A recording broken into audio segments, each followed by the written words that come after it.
I heard of one lady, in brief summary. She was born in a poverty-stricken village in Maharashtra, India. She never really had any education.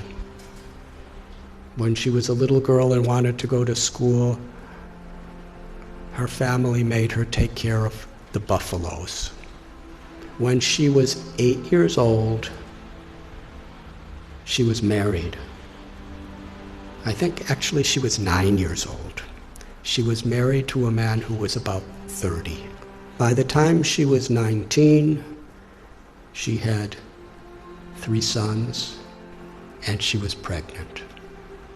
A mafia type of person who was exploiting the people of the village was especially forcing the women of the village to work really hard and paying them practically nothing. And everyone was afraid. But Sindhutai told the local collector, who was overseeing the police, and that person was stopped from what he was doing. But he was so angry. He went and told Sindhutai's husband a lie. He said, "You are such a fool. Your wife is having affairs with so many men. In fact, the child that is within her womb is my child, not yours. I've been having sex with her. If you don't kill the child and kill her, I will kill you." So the husband, the girl's 19 years old, he kicked her in the chest, not in the chest, in the stomach, repeatedly, to kill her and the child. She laid unconscious. He thought she was dead. So he dragged her to a cow shed where a whole herd of cows are being kept, thinking that people will feel that the cows just trampled her and that's how she died. So she laid there unconscious. And when she woke up, she said, she found one cow standing right above her, protecting her. There were all these buffaloes and oxen and cows walking, and they would have certainly trampled her. But this cow was keeping everything away from her. And even when the in-laws came to make sure she was dead, the cow chased them away with their horns and stood over her. She came to consciousness and gave birth to a baby girl under the cow. And she said she took a rock and cut her umbilical cord. Took about 20 slices to get free from it. And for hours and hours, the cow protected.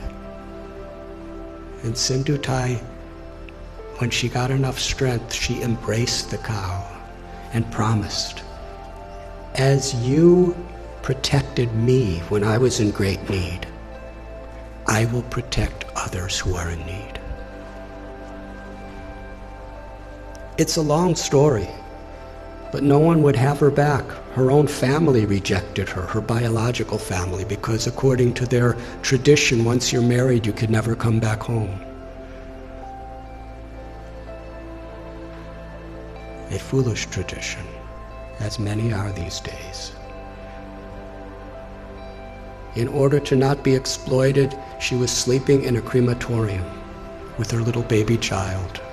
And she would collect wheat that people would put around the dead bodies, and she'd mix it with water and cook it on the fires of the dead corpses. It became such a depressing life for her. She decided, I don't want my child to live like this. So she was going to commit suicide. She went to a railway track with her child in her arms and laid waiting for the train to crush them. But as she was laying there, she heard someone crying in anguish. So she got up and she found an old man who was crying out. He was crippled. He was very, very invalid. He was crying for some food and water, so she went and begged and got him food and water. And she was thinking that old man was the voice of God. She called Krishna. She said, was telling me that I had a higher purpose in life than to commit suicide. I have something to do, something to contribute to this world.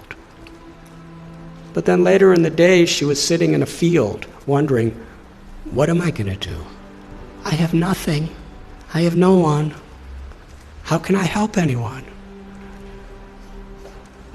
She was under a tree, and she saw that there was a branch of the tree that a woodsman with an axe had violently cut. The branch was just hanging by a single string. But that branch was giving her and her child shade.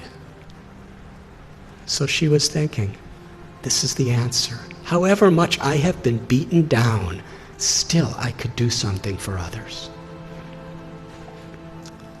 So she started going and finding homeless, abandoned, orphan children.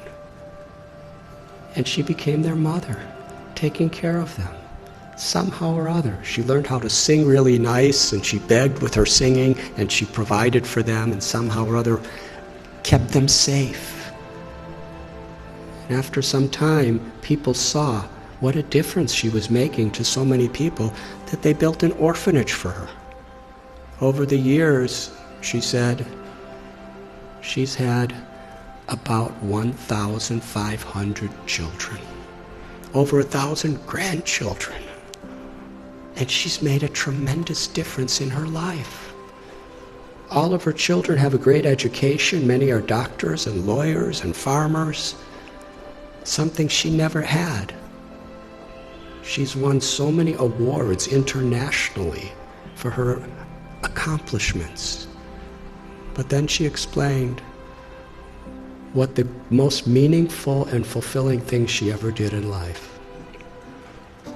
Years and years later, after the president of India gave her awards and governors of states and international awards, this really old man came to her orphanage. He was starving. He was sick. He was homeless. He was asking for shelter. After a few minutes, she recognized this was her ex-husband, the person who tried to murder her maliciously. She said to him, when you left me to die, I was homeless in rags. Now you're homeless in rags, and I have a nice place with so many people. She said the most meaningful thing in her life is she forgave him. And she said, I will give you shelter, but I'm not your wife. I'm your mother. And when people would visit the orphanage, she would introduce him. This is my eldest son, and sometimes he's very naughty. She told a story. It moved me. So at one place, I shared this story, and somehow it was on YouTube. And in her orphanage, someone showed it to her. So she wanted to meet me. So in Pune, I met her. And she was with a couple other people. And we spoke for about an hour together. It was a wonderful conversation.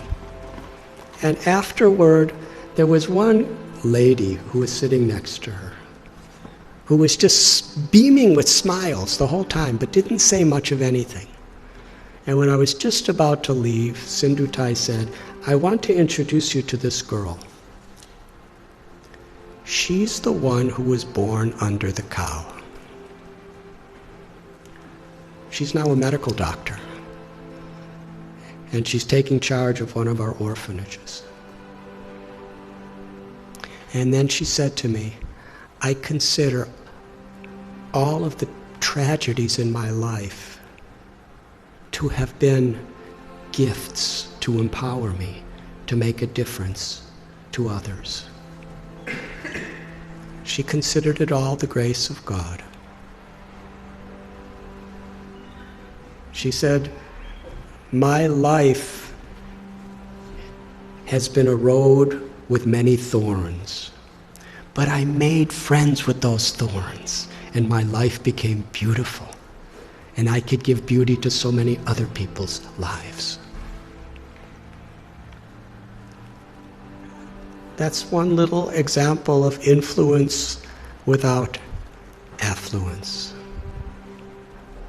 The power of compassion is far greater than anything that money can do. But when money and knowledge and strength and skills are built on the foundation of that compassion, then not only is our own life enriched beyond our comprehension, but we could make such a difference. We can have such an influence in the world. Each and every one of us, whoever we are. Because everyone is so inherently special. And nothing and no one can take that away from us, as long as we are aware. To be an instrument of compassion, an instrument of grace, is the true influence, beyond affluence. Thank you very much.